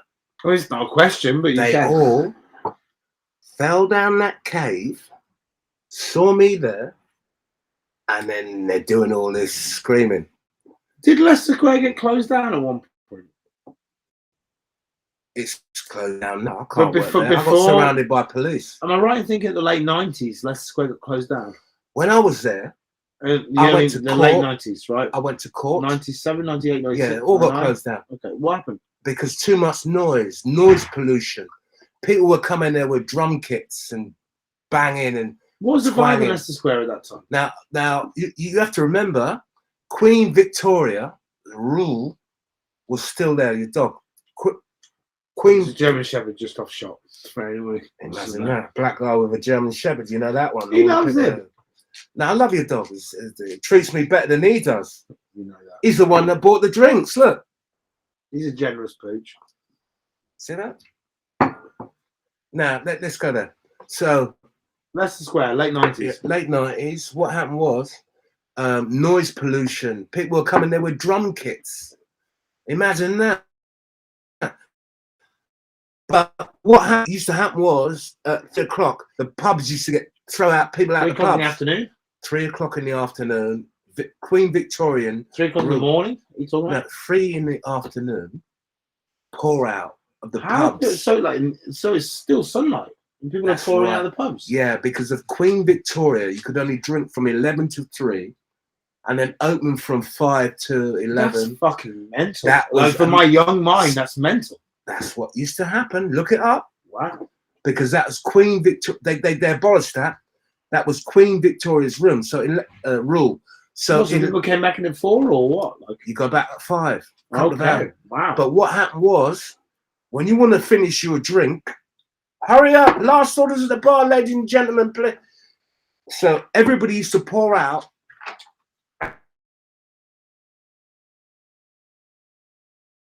At that time. Chaos. So golden hour was 3 to 5. Chaos. You got square. I used to work from I'm going to say this on. I shouldn't say it, but I'm going to say. Anything I'm going to say it the way I want to say it. From 11 o'clock in the morning, I used to finish at like 5 past 3. Money. After that, drunks. People come out. Mess. Yeah, that was London. I'm going to drain the weasel. How long we got now? You crack on, my friend. Yeah. Carry on with that. Yeah. So Melvin's going to finish the little boys' room. While he does that, I will give a brief thing. So Leicester Square was, as far as I'm aware, Leicester Square was, as far as I'm aware, in the late 90s, killed. It was killed to death. Yeah. It was killed to death through a number of court cases. People fought hard battles, but the police went there every single day.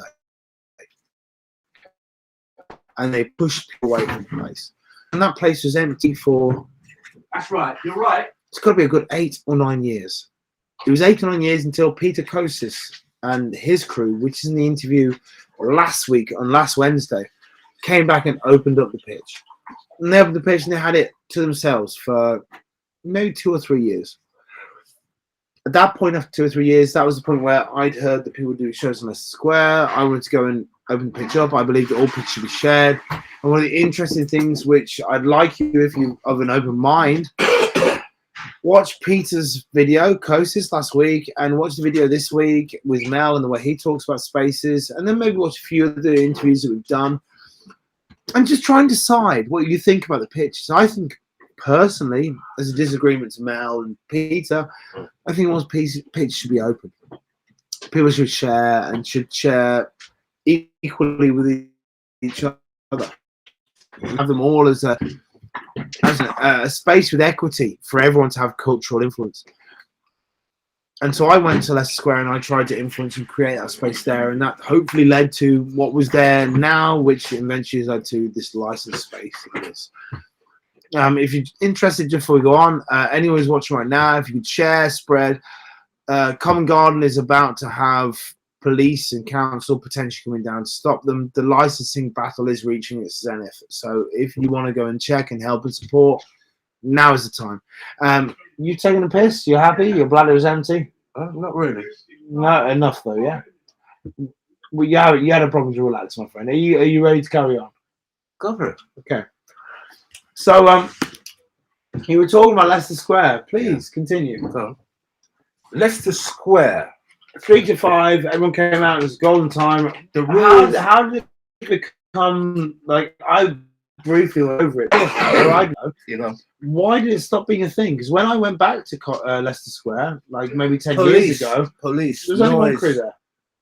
Now, police stop everything because people moan and complain, and you get like these rich alphabet people that move in the area.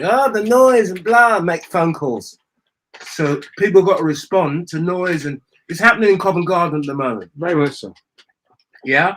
So what you're going to get in any area is the alphabet people that make money going to move there and stop the noise. It's like my mind says this: if you have money, why go and live in the country? Why move to central London and want to stop everything going on there? But this is a change in the nature of the city centre, right? So the Yeah, city but centre always used to be somewhere for working people, whereas now the city centre is changing. It's being a place of exclusive residents. That's right. I think that's wrong. Me too. I think that the working people, middle class people, they need a cultural epicentre to share. Yeah, but the thing is, the victims of that are us. When you try and do your little thing, and well, I'd argue the victims are everybody, because people enjoy your thing, they enjoy my thing, and they don't get to experience that. What it is, that person that's sitting there wants to kill that. It's no good. But what can you do? You're always going to. How did that affect you then? So Leicester Square got closed. You went to the South Bank. Everything's affected me. So did you feel like when you were at the South Bank, you said, like, I arrived, you got pushed out of Leicester Square? That's right. Covent Garden is no longer a comfortable place. Was South Bank like your last place? Not really. But did it feel like that? No, because at that time I could do shows anywhere that I found nice.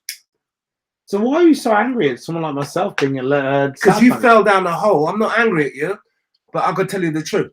You fell down the hole and said they sort of discovered it. That's what I've done. Well, no, I discovered it. I found Square very much so. I was a big influence on making that space. But what I say is this: but let's anybody that moans at me, and you saw me there before, I was happily there. Yeah, but you were proactive in fucking my shows. You walked into my shows and laughed in my face and went and put your sound system on. Walked into your show. Big time. You did. Walked into my show.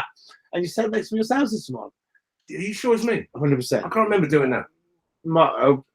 You're one of my good buddies. You did do that. I can't remember doing that. It's okay. I don't remember doing that. But if I did do that, who was there first? But you were. I don't remember doing that. You were there first. I used to walk into your thing with the music. You were brutal. Doesn't sound like me. You were brutal, my friend. But you know what? You made me strong from you being brutal. I can't remember walking into your show. And it doesn't sound like me. I think you got somebody else. Maybe. You're probably talking about somebody else because I've never done that in my life. I definitely am not. I never had the ability because, number one, I didn't have a sound system then. So I couldn't pick it up. So it's a lie. Okay. I had a car amplifier and 2 batteries that I couldn't pick up. And it was loud. But I couldn't pick it up. No, you'd walk into my show, you go, ah, ha, ha, and then you walk back to your sound system. It's not me. You got the wrong alphabet person. Okay, my brother. I never done that to anybody. Okay. Well, the wrong person. I think he's talking about Corville or someone. No, it weren't me. But he's trying to label me because he fell down that hole. He's trying to like put me in that. So, are you working nowadays in Leicester Square? No, Covent Garden when I can. And how do you feel about life now? Like life to me is good because a lot of bad things have happened to me, but I'm picking it back up. So Leicester Square, you worked in Leicester Square before, and one of the beautiful things I can't work there at the moment. No, because of the licensing. It's because the alphabet people messed it up. It's bullshit, big time. But do you know the beautiful things I saw when you're working in Leicester Square? There's a lot of gigs in Leicester Square. Oh, we'll get rid of that guy soon. It's not because you load me up with of course, brother. Can I say something to you? We're going to advertise. We're doing a little commercial here on this liquor. He's got me into a new drink. I don't want to, what do we call it? But I've named it. Look, this drink. Can I have the rest of the stuff? I've named the drink that we're having now, and it's called Doormat. It's called Doormat. And that's see what I mean? That's the thing. This drink, see, and the rest is called Doormat. Thing, we're gonna be selling it. Look, whoa, see? Here we go. Look. You keep saying what you say. So, one of the beautiful things in Leicester Square, and this is, I think, one of the beautiful things as a periphery to doing your work. This happens is all the young kids, they're all 20 to 25. The oldest ones are 30, working on the pitch, queuing on the pitch before the licensing came in. They had like real life memes, some memes get shared on Facebook or something like that, and it's a fun post everyone shares. So real life means like the phrase "take a year off," which came from "take a day off." So if you're queuing up and lots of people turn up, you turn around to go, "Oh, take a day off." Thank you. It comes from reality. It's a frustration of not getting a show. Well, this comes from Melvyn. So there's another one: dream killers, player haters. Killers. Yeah, Player haters. It explains itself. there's A lot of people don't mean you well. So what you do is anything that happens to you in your life, if you want to make something up, what you do is you make a phrase out of it all. I'm sorry, and I apologize to everybody on this planet for saying take a day off. Because take a year off. Take a year off. We all fucking did. Everybody did it. So something, the spoken word can be very powerful, and that's true. It's not nice. So sometimes you have to. I'll give you another secret. The word is difficult to exercise, but if you can do it, man, your life is nice. It's called positive. If you can exercise positivity in your life, you're laughing. But it's so hard to do when someone slammed the car door on your hand. Just say thank you. I mean, there are performers, every one of you watching, all of you, you'll have Melvyn memes, Melvinisms that you will use. Melgasms, indeed. Player hate, dream killer. Like, can you list your greatest hits? Just Mel Jolson. If you come for dinner at my house, malnutrition. If you want me to dance, it's Mel C. Hammer. There's loads of things you can do. What are the things you say in the show to your crowd? I can't remember. It's just spontaneous. Player hater, dream killers. Yeah, it depends on the circumstance. Everything has to make sense, if you know what I mean. So you're right with this. So you meet certain people that mean you know well. So you know what you say to them? You help me out. Just show me the way you came in. I'll change it. I got your attention now. I'll help you out. Just show me the way you came in. That means I'll give you nothing. Another one, when somebody's being mean, you know what you say to them? Thanks for nothing. You say it so beautifully. Thanks for nothing. It's the timing. Everything's got timing to it, if you know what I mean. Somehow we're approaching the last 12 minutes now of the interview. Yeah, go for it. So the first one, okay. If you had to give anyone advice who's going to start street performance, what would you give them? Don't bother. Take 3 to 4 years off. Don't worry about it. Go. I'm glad you laughed. I did laugh. It was funny. Well, nowadays I could understand. I wouldn't bother. If you don't have the right colour pens nowadays, street performance is a He hard could answer thing. that question himself. Look what you went through to get where you are now. Well, do you know what the difficult thing is, at the moment, he's young and he's relevant.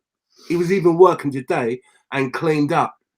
You know, he is relevant, but what he went through to get where he is now, ask the question, what would you say? He knows it. Don't bother. But you know what, Mel? You know why you say that, right? It's true. Just like you seem like you had a difficult upbringing. I think we all have. Well, not most street performers did. You had a difficult upbringing, okay? And you have to find the world on your own feet. Yeah. Until people come and grab it from you. Well, you know, I took it from you, but you know, at least for now. Let's say this. To be honest with you, there's a price to everything. You know, and it's a pleasure. If anybody copies anything I say, it's a compliment. Never look at anybody that copies you and think it's bad. It's not bad. It's a growing. Everything grows. Everybody's got to put back in. You can't just take it out for something. You have to put your little bit back in. You know, and it's nice to see a show that works. Come on, beautifully inspiring thing. Can't hate on no one. Really. I'll say this. I think you probably, you know, by every chance you had a harder upbringing than I did, you know, and you had difficult things happen to you. And like, even when you'd already made it, like the thing happened on fucking the Waterloo Bridge with Keno is bullshit. Absolute bullshit. Yeah. But I had bullshit happen to me. I didn't have a perfect upbringing. Let me clear this up. But can I get to this I don't point have before a we get criminal there? record. Me neither. And I got arrested lots of times, but me neither. Oh. But do you know what the thing for this is, right? Mm. We didn't have perfect upbringings, and the street was welcoming to us. Okay, it opened its arms to us, and we managed to embrace its bosom. And the worry is that maybe in the future, for people like me, people like you, the street won't be welcome because it's people with the right coloured pens that will only get the place there. Thank you very much. But you know what I could say with what you said there. You're the person that's keeping it going at the moment. You're the person speaking to them in the right way. And I think a lot of performers, I'm going to say this exclusively, a lot of you performers owe him a lot for what he's doing. Because Matt talks to the powers that are trying to destroy what you're trying to do. And he does it very well. I mean, more importantly, can I ask you, what do you think about the world now, me excluded? What do you think of the world and where we're going as a community? How many words do you want me to say? You have as many as you want.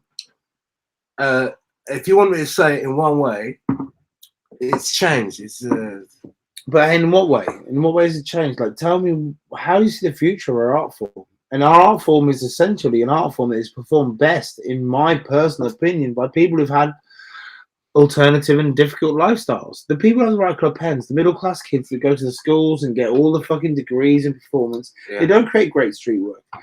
The people who create great street work are the people who are kind of, they have problems. You know, they have to do those problems out there in front of a crowd. What is the future of those people? I think at the moment, if they ain't got a person like you to defend them, it's going to be a shizer. Why? Why do you think that? Because you got the powers that be that are trying to crush you down. Why do you think they're trying to do it? I ain't got a clue. But it's always been like that. And do you think like we're losing that battle, or we're winning, or has it always been the same? I think we're winning because of you. Because you got the voice that will talk to them people, and if you think I'm lying, sucking up, look at these videos, man. You're extreme. I very much appreciate that, but my perspective, I'd say we're losing. And like I'd say, until like Covent Garden is a battle now. What it needs on the committee is people like Matt that have that voice and the passion to keep it alive and clever enough to be able to speak to them. You got some videos that made me go, wow. Why won't you speak to them? I got a different. I ain't got time for that talk, and I'm not as educated as you are. You don't need to be though. Why wouldn't you voice your opinion? Nah, but you look at your videos. You need to put a package together of all what you've done and the stuff that you do, and then you realize what you're all about. Because the way you speak to them is very fantastic, man. Good at arguing. I'm good at arguing. No. You speak the language that they listen to. And you'll win because knowing the law as well, and I think you got your work cut out as well because you got to learn other laws, and you're on point. Well, let's hope that Melvin's right. I don't know. This guy is very good at. Last thing I'll say, good spokesman, Matt. I will give it to him. We're in the last 6 minutes of the interview. Yeah. Anything else you want to ask me? Well, I want you to say. Is there anything you want to say to all the people you've gone on your journey of your life with? There's some of them may be watching, and if they're not, then in a year's time, people will make jokes on them. What do you want to say? Okay, let me just hit this. Big shout out to Dr. Stewart. This man spoke about the internet before it was even there.